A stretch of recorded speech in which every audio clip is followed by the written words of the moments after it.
फरमाते हैं कि मैं ना मजदूर लेने गया, बगदाद के चौक में मजदूर बैठे होते थे। तो मेरी उन मजदूरों में से ना एक नौजवान बच्चे पे नजर पड़ी।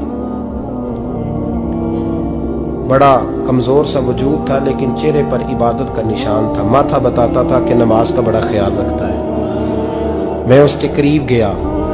चेहरे भी बड़ा कुछ बताते हैं ना, चेहरों में भी बड़ी रानाई होती है। फरमाते मैं करीब गया, मैंने उसको कहा बेटे मजदूरी करोगे? तो कहने लगा मजदूरों में बैठा हूं तो हुजूर मजदूरी के लिए ही तो बैठा हूं। तो मैंने कहा कि चलो फिर। कहने लगा नहीं, मेरी कुछ शर्तें। मैंने कहा बताओ? कहने लगा पहली शर्त यह है कि लोग 4 दिनार दिहाड़ी लेते हैं, मैं 3 दिनार लूंगा। मैंने कहा यार बे तो बड़ी बेहतरीन है, बाकी भी इस तरह की रख ले। उसने कहा हुजूर दूसरी शर्त यह है कि मैं आपकी मुकम्मल बात मानूंगा, लेकिन जब अजान हो जाएगी फिर आपकी नहीं सुनूंगा। तीसरी बात उसने ये की कि हुजूर मैं आपके घर में काम करूंगा पर आपके किसी सवाल का जवाब नहीं दूंगा। मैंने कहा यार तू बड़ा अजीब है, शर्तें तो मालिकों की होती हैं। कहने लगा जी बहरहाल मैं शर्तें लगा के जाता हूँ। फरमाते मैं उसे घर ले आया। काम मैंने उसको बताया तो जो काम मजदूर सारे दिन में करता है ना, उसने 2 घंटे में ही कर दिया। हमारे मजदूर सिगरेट पीने में भी तो आधा घंटा लगाते हैं, वो चाय पीने जाएं तो पौना घंटा। वहां उनको भी तो दयानतदारी करनी चाहिए कि नहीं करनी चाहिए? मुआहदा किया है ना जी, तो पूरा उतरना चाहिए ना। कहते 2 घंटे में। अब काम जब बंदा शुरू कराता है तो काम और निकल आता है। कहते काम मैंने उसको और बता दिया, वो करने लगा। उसने मिट्टी निकाल के रखी थी बाहर रास्ते में, तो अजान हो गई जोर की।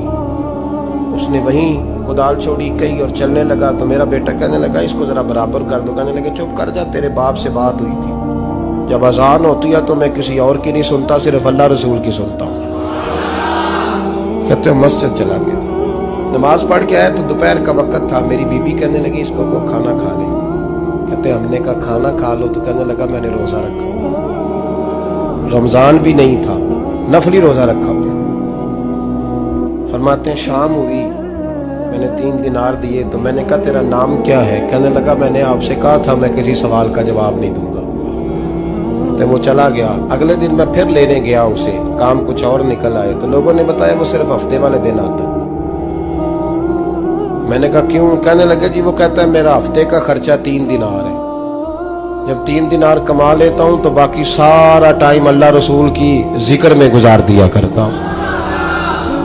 फरमाते हैं जी अगले हफ्ते मैं फिर लेने गया। मैंने पूरा हफ्ता इंतजार किया कि काम उसी से कराना है।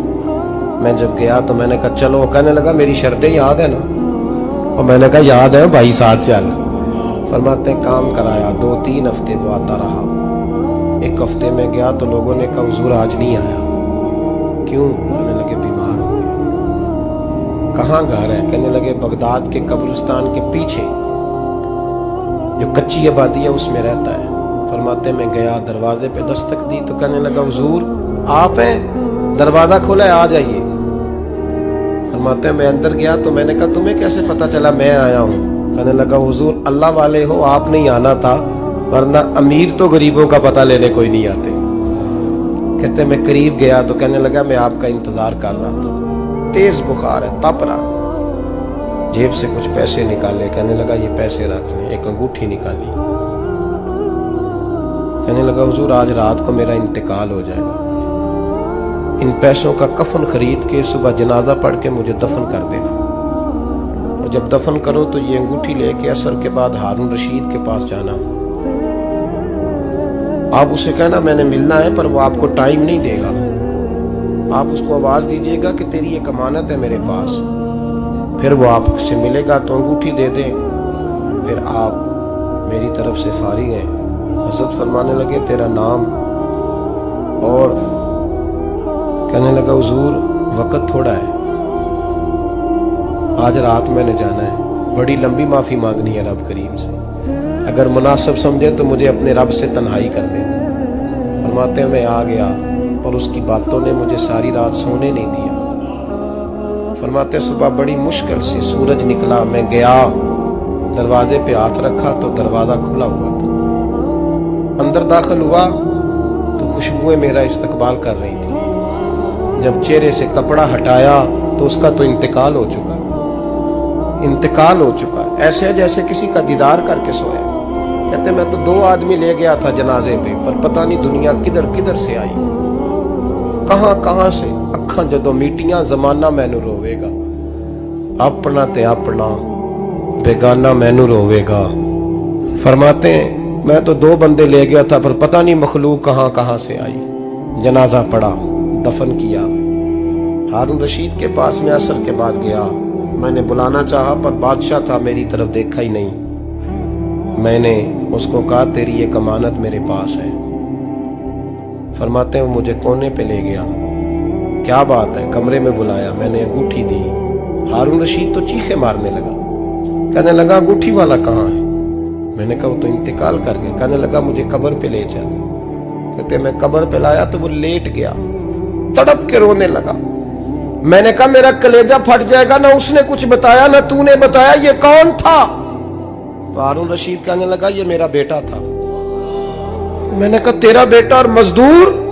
कहने लगा हुजूर ये हजरत दाऊद ताई के पास बैठा करता था, उनका मुरीद था, मुझे रोज कहता था अब्बा तूने बड़ी दुनिया इकट्ठी कर ली है, मरते वक्त तुझसे टांगे समेटी नहीं जाएंगी, इतना हिसाब नहीं तू दे सकेगा।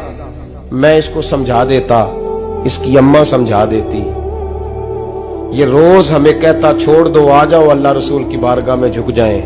हम समझ। एक दिन ये चला गया, कहने लगा फिर तुम्हारा रास्ता और है और मेरा रास्ता और है। ये सोने की अंगूठी गलती से इसके पास रह गई, गलती से हीरे की अंगूठी चली गई। कहने लगा देखो मेरे बेटे ने आज वो भी वापस कर दी है। फिर तड़प के कहने लगा हारून रशीद था तो ये मेरा बेटा, पर मेरा मुर्शद निकला, मेरा पीर निकला। भाई जिंदगी तो बड़ी थोड़ी है ना।